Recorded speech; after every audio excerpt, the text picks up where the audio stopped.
उससे कोई प्रॉब्लम तो है नहीं। तो यहाँ पे ठीक है। अब हमें क्या बोल रहा है कि फाइंड एफ सर्कल जी, तो एफ सर्कल जी क्या होगा, एफ ऑफ जी एक्स होगा। तो एफ ऑफ जी एक्स, तो यहां पे हमने क्या बोला, अब देखो इसको हमने कैसे कंपोजिशन लिया। ये एक्चुअल में कर क्या रहे हैं, ये एक्चुअल में ना हम पीस वाइज जो फंक्शन है ना उसका कंपोजिशन लेना सीख रहे हैं कि पीस वाइज फंक्शन का कंपोजिशन कैसे लेते हैं। अभी तक जो हमने फंक्शन लिया था वो क्या था, मतलब एक डोमेन के एक सेट के लिए उसका एफ एक्स का वैल्यू सेम था। यहाँ पे क्या बोला, एक्स ये होगा तो एफ एक्स ये होगा, एक्स ये होगा तो एफ एक्स ये होगा। पीस वाइज फंक्शन है ना, तो पीस वाइज फंक्शन का हम कंपोजिशन कैसे लेते हैं वो सिखाया जा रहा है तुम्हें। तो यहाँ पे देखो क्या है, एफ सर्कल जी एक्स बोलेंगे। पहले तो एफ सर्कल जी डिफाइंड है, जी सर्कल एफ डिफाइंड। अब देखो उसको डिफाइंड कैसे कर रहे हैं। एफ सर्कल जी एक्स को क्या बोलेंगे, एफ ऑफ जी एक्स बोलेंगे। अब यहाँ पे हमने क्या बोला कि जी एक्स का वैल्यू जीरो डाल दिया।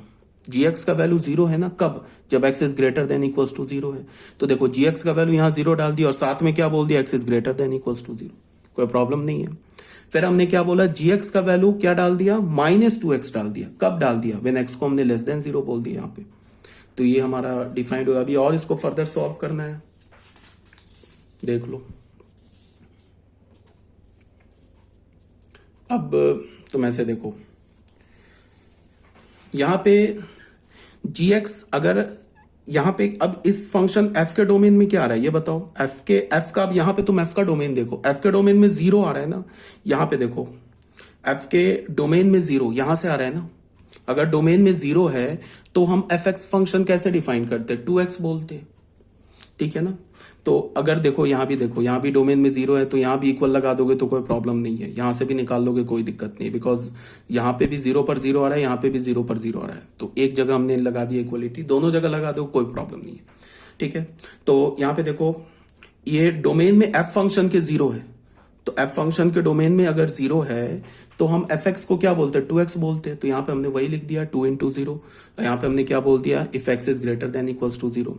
अब यहां पे देखो एक्स अगर लेस देन जीरो है, अगर यहां पे ये देखो दिख रहा, हाँ x is less than zero है, तो ये एफ के डोमेन में जो नंबर आ रहा है वो तो पॉजिटिव नंबर आ रहा है ना। एफ के डोमेन में ये देख के मत बोलना कि माइनस टू एक्स, इसका मतलब एफ के डोमेन मतलब एफ के आर्गुमेंट में निगेटिव नंबर आ रहा है। यहां भी लिखा है साथ में x is less than zero है, तो इसका मतलब एफ के आर्गुमेंट में जो नंबर आ रहा है ना वो हमारा पॉजिटिव नंबर आ रहा है। तो जब एफ के आर्गुमेंट में पॉजिटिव नंबर के लिए हमने क्या बोला है, इसको टू एक्स बोला है ना। तो टू और एक्स का काम यहां पे क्या कर रहा है, माइनस टू एक्स लिख दिया। तो ये क्या हो गया, माइनस फोर एक्स हो गया when x is less than zero. तो फाइनली हमारा एफ सर्कल जी फंक्शन कैसे डिफाइंड हुआ, एफ सर्कल जी को हमने क्या बोला, zero if x is greater than equals to zero, और minus four x if x is less than zero. ठीक है, यहां तक आगे बात समझ में।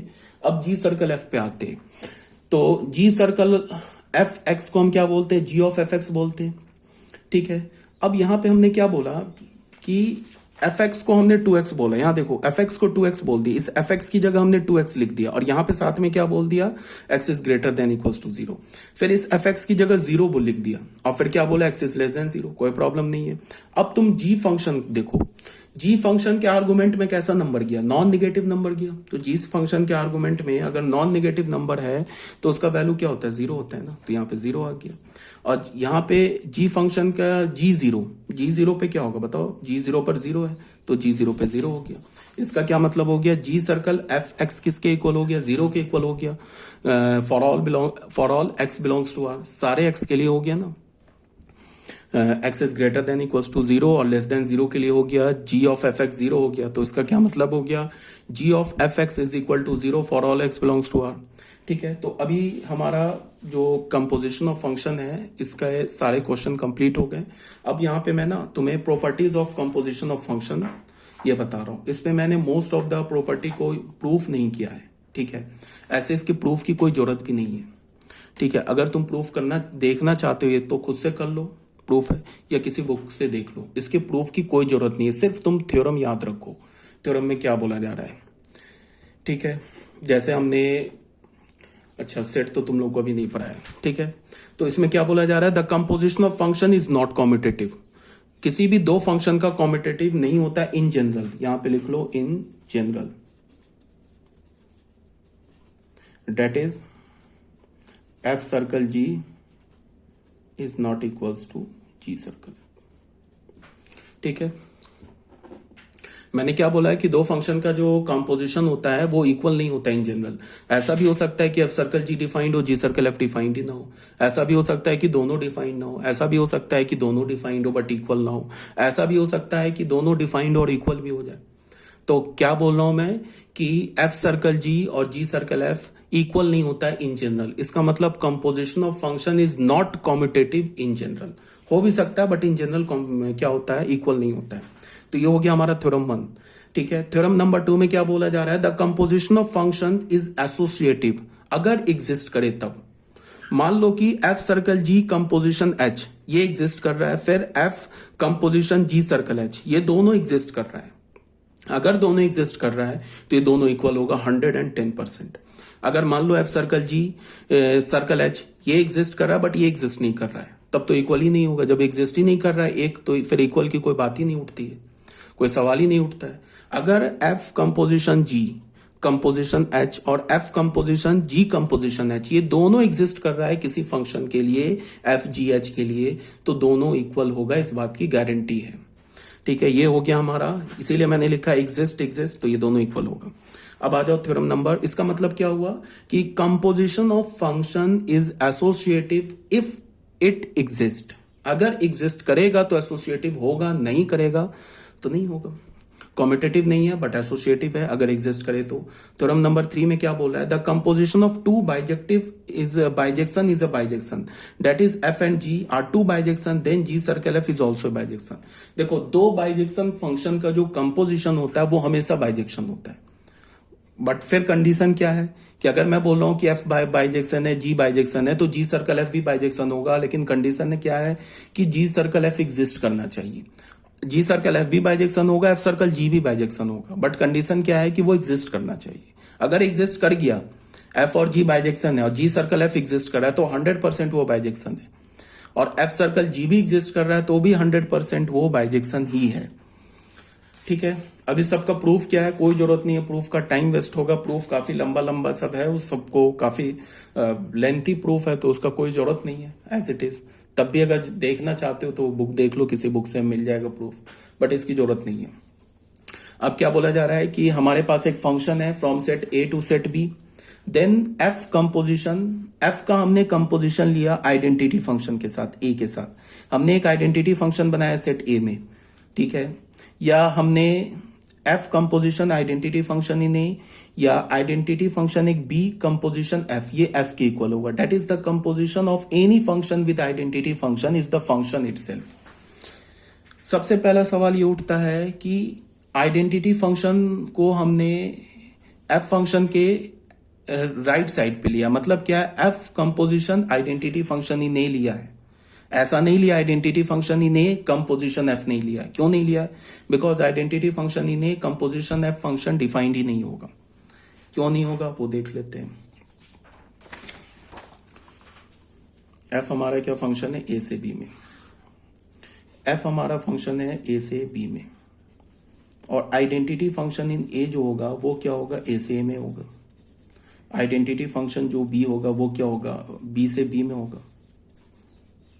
तो अब अगर हम लोग देखते हैं, अगर हमने लिया identity function in A composition F, तो इसका क्या मतलब है, इसका ये मतलब है कि एफ का जो रेंज होगा वो आइडेंटिटी फंक्शन के डोमेन का सबसेट होना चाहिए। तो एफ का रेंज हमें कहां से मिल रहा है, सेट बी में मिल रहा है, और आइडेंटिटी फंक्शन का डोमेन क्या, सेट ए, तो इसका मतलब ये डिफाइन नहीं होगा, नॉट डिफाइन।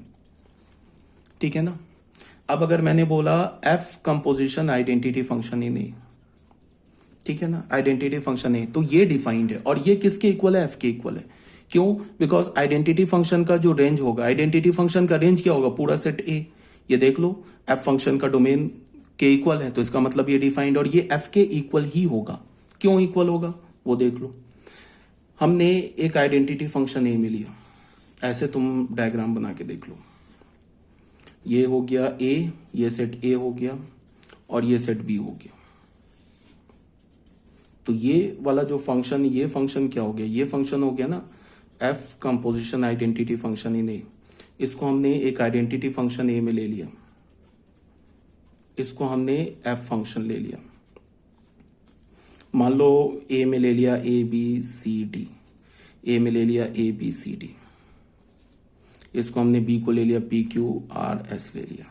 तो आइडेंटिटी फंक्शन तो ए बी सी डी ऐसे रिलेट होगा, और ये एफ फंक्शन है, मान लो ए क्यू से है, बी क्यू से है, सी पी से है, डी आर से है, ये फंक्शन है। तो देख लो, अगर हम f composition identity function in A लेंगे तो क्या होगा, हम लोग क्या करेंगे, अगर इसको लिया तो ये वाला हमारा फंक्शन क्या हो गया तो यहां पे देखो समझने वाली बात क्या है कि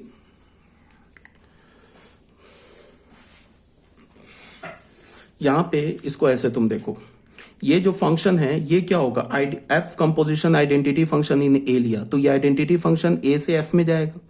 तो इसको तुम देखो, ए का इमेज यहां से यहां जाएगा ए टू बी, एफ जो हमारा फंक्शन होगा ना, इसको हम कैसे डिफाइन करेंगे, f composition identity function in A, ये क्या होगा, ए से सेट बी में जाएगा, ए से सेट बी में तो एफ भी जा रहा है।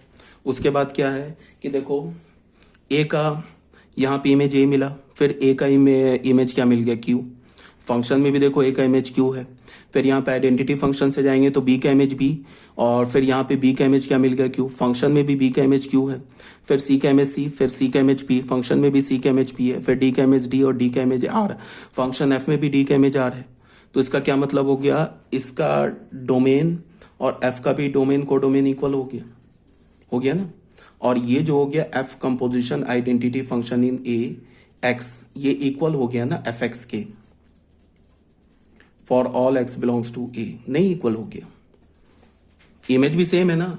देखो इसका फंक्शन देखो, इस फंक्शन, चलो मैं इसको थोड़ा और कुछ बच्चे कंफ्यूज कर जाएंगे, उसके लिए एक काम करते हैं, मैं चलो करके ही दिखाता हूं। F composition identity function in A, इसका पहला, इसका डोमेन क्या, सेट ए का एलिमेंट पहला क्या है ए, तो ए लिया, ये किसके इक्वल हो गया, एफ ऑफ,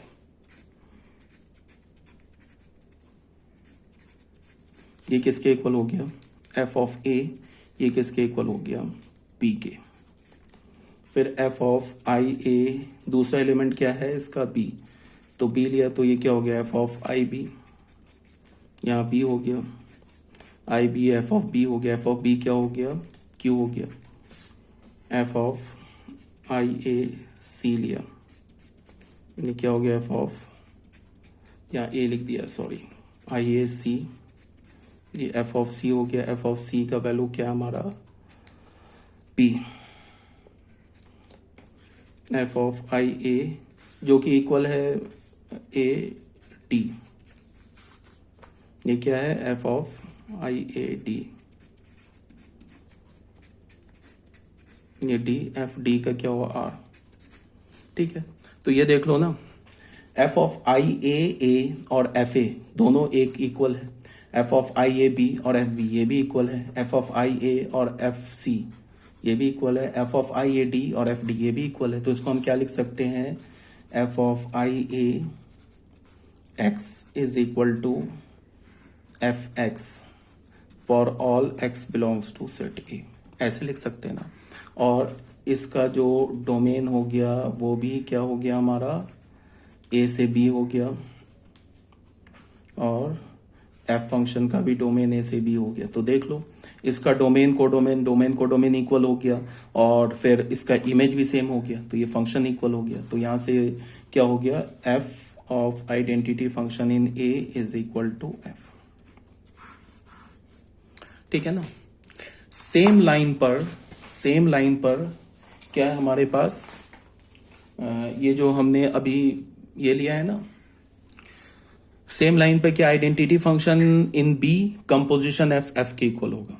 हाँ, F composition identity function in B ये डिफाइंड ही नहीं होगा, और identity function in B composition F defined होगा, और ये किसके इक्वल होगा, एफ के इक्वल होगा। सेम लाइन पे, जैसा भी हमने ये वाला प्रूफ किया है ना, दिखाया, सेम लाइन पे ये भी इक्वल होगा, ठीक है। ये हो गया हमारा question, theorem number 4। Theorem number 5 क्या है, थ्योरम नंबर 5 में बोल रहा है कि हमारे पास एक फंक्शन है from set A to B, और एक फंक्शन है G from set B to ए।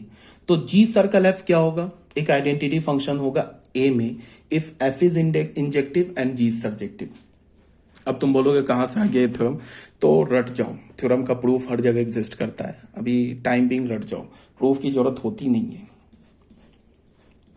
तब भी प्रूफ है, इतना इंटरनेट है, यूट्यूब है, कहीं भी तुम प्रूफ देख सकते हो। ठीक है, तो यहां हमारे पास क्या बोल रहा है, एफ हमारे पास एक फंक्शन है ए टू बी में, जी फंक्शन है बी टू ए में, तो जी कंपोजिशन एफ एक आइडेंटिटी फंक्शन होगा ए में। कब होगा, जब ये पहले वाला एफ जो है ना ये इंजेक्टिव हो और जो जी हो वो सर्जेक्टिव हो, एफ वन वन हो और जी ऑन्टो हो, तब जाके जी सर्कल एफ जो होगा एक आइडेंटिटी फंक्शन होगा ए में। और हमारे पास फिर फंक्शन एफ ए से बी में दे रखा है, जी बी से ए में दे रखा है, तो एफ सर्कल जी जो होगा एक आइडेंटिटी फंक्शन होगा बी में। कब होगा, अब यहाँ पे पलट जाएगा हमारा, ये जो जी है ना ये हमारा क्या हो, इंजेक्टिव हो, और एफ जो हमारा सर्जेक्टिव हो, तो ये हो जाएगा। थ्योरम याद रखो। थ्योरम नंबर 6 में क्या बोल रहा है, हमारे पास एक फंक्शन है A to B, f function, ji function है B to C, B to function then, तो क्या बोल रहा है, जी सर्कल एफ क्या होगा, ए से सी में होगा, ये ऑन्टो होगा। कब ऑन्टो होगा, जब ये जी ऑन्टो होगा। और जी सर्कल एफ वन वन होगा, कब होगा, जब एफ वन वन होगा। ठीक है, जी सर्कल ए से सी में is onto and G circle B से सी में इज वन वन। अगर ये जी सर्कल एफ ए से सी में हमारा, ये तो समझ में आया, ये बोला कि एफ ये फंक्शन है, जी ये फंक्शन है, तो जी सर्कल एफ ऑन्टो कब होगा, जब हमारा एफ क्या हो जाए, इंजेक्टिव हो जाए, जी सर्जेक्टिव हो जाए। और ये वन वन कब होगा, जब एफ हमारा सर्जेक्टिव हो जाए, और सॉरी इसमें सिर्फ एक ही कंडीशन है, एफ हमारा क्या हो जाए, सॉरी ये कुछ दूसरा बोल रहा है, जी सर्कल एफ जो है हमारा ऑन्टो होगा। कब ऑन्टो होगा, जब हमारा जी ऑन्टो हो जाए। सॉरी, ये जी सर्कल एफ ए से सी में ये ऑन्टो कब होगा, जब जी ऑन्टो हो जाए। और ये वन वन कब हो जाए, जब एफ वन वन हो जाए। अगर जी सर, इसका भी प्रूफ है, एग्जिस्ट करता है प्रूफ। अगर तुम प्रूफ नहीं चाहते हो ना तो एक सिंपल कोई एग्जाम्पल एफ और जी का बना के दिल ले लो, 1 2 3 टाइप का डोमेन रख के देख लो। जी सर्कल एफ ए से सी में ऑन्टो कब होगा, जब हमारा जी पहला वाला फंक्शन ऑन्टो हो जाए। वन वन कब होगा, जब हमारा दूसरा वाला फंक्शन वन वन हो जाए। बस तुम याद रखो कि जी सर्कल एफ ऑन्टो कब होगा, जब पहला फंक्शन ऑन्टो हो जाए। ये G circle F one one कब होगा, जब हमारा दूसरा फंक्शन वन वन हो जाए। ठीक है, अब जी सर्कल एफ ए से सी में is onto and G onto है, जी सर्कल एफ जो है ना वो ऑन्टो है, और जी अगर हमारा वन वन है तो एफ जो होगा ना ए से सी में ये ऑन्टो होगा। क्या बोल रहा है कि जी सर्कल एफ ए टू सी में अगर ये ऑन्टो है और एफ जी हमारा क्या है, जी हमारा वन वन है, तो एफ फंक्शन क्या होगा, फिर ये ऑन्टो हो जाएगा। ठीक है, इसको तुम ऐसे भी देख सकते हो कि अगर ऑन्टो है ना ये ऑन्टो, तो जी ऑन्टो है। ठीक है, और अगर जी सर्कल एफ वन वन है तो एफ वन वन है। ठीक है, और जी सर्कल एफ अगर ऑन्टो है और अगर पहला वाला जी फंक्शन वन वन हो गया तो दूसरे वाले फंक्शन को ऑन्टो होना होगा। ठीक है, फोर्थ में क्या बोल रहा है, जी सर्कल एफ हमारा ए टू सी से वन वन है और F A to B is onto है, तो जी जो होगा हमारा वन वन होगा। यहाँ पे उल्टा हो गया, देखो ये भी हमारा ऑन्टो था, यहाँ ये वन वन हो गया। तो ये वन वन में क्या हो गया कि एफ अगर हमारा ऑन्टो है, यहाँ पे जी वन वन था तो एफ को हमने ऑन्टो बोला। यहाँ पे क्या हो गया कि अगर एफ हमारा ये वन वन है तो फिर जी ऑन्टो हो जाए, ये वन वन है तो जी हमारा क्या हो जाएगा, ये भी वन वन होगा, ये ऑन्टो नहीं होगा, ये क्या होगा, वन वन। ठीक है, इसको याद कर लो। ए जी जो हमारा ए टू सी अगर फंक्शन वन वन है तो एफ हमारा क्या होगा, एंड एफ अगर हमारा ऑन्टो है, G circle F one one है, एफ ऑन्टो है, तो फिर जी वन वन होगा। ठीक है, इसको एज अ रिजल्ट याद रखो जो अभी मैंने theorem number 5 and theorem number 6 बताया है। अब बच्चों आ जाओ composition of real function. Composition of real function में क्या है कि अभी तक हमने क्या बोला था, अभी तक हमने एफ सर्कल जी कब डिफाइंड होता है, जी सर्कल एफ कब डिफाइंड होता है। फिर मैंने बोला कि जी सर्कल एफ तभी डिफाइंड होगा जब जी का रेंज एफ के डोमेन का सबसेट होगा। फिर मैंने बोला कि एफ सर्कल जी तभी डिफाइंड होगा, सॉरी जी सर्कल एफ कब डिफाइंड होगा, जब एफ का रेंज जी के डोमेन का सबसेट हो जाए। और एफ सर्कल जी कब डिफाइंड होगा, जब जी का रेंज एफ के डोमेन का सबसेट हो जाए। But most of the cases में क्या होता है कि जी सर्कल एफ हमें निकालना, फाइंड आउट करना है, जी सर्कल एफ, और एफ का रेंज जी के डोमेन का सबसेट नहीं है। फॉर एग्जाम्पल तुम इसको ना पहले एग्जाम्पल से समझो। मान लो कि हमारे पास एक ऐसे फंक्शन दे रखा है,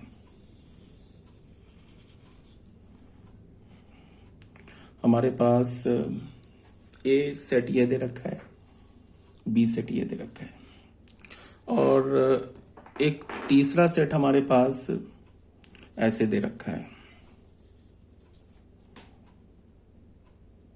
जो सी सेट मान लेते हैं इसको हमने।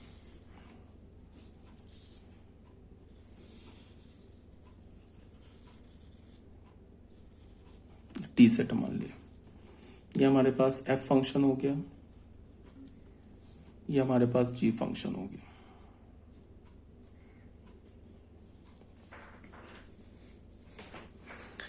अब क्या है कि तुम इसको ऐसे देखो कि अब इस केस में ना एफ का जो रेंज है ना वो जी के डोमेन का सबसेट नहीं है।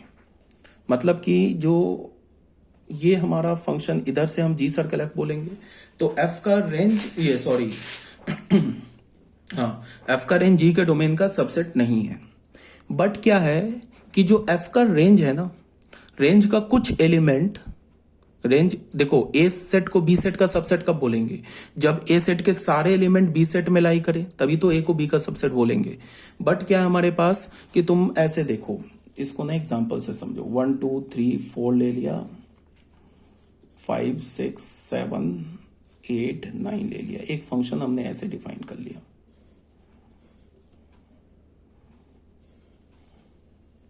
और जी हमने ले लिया 5 6 8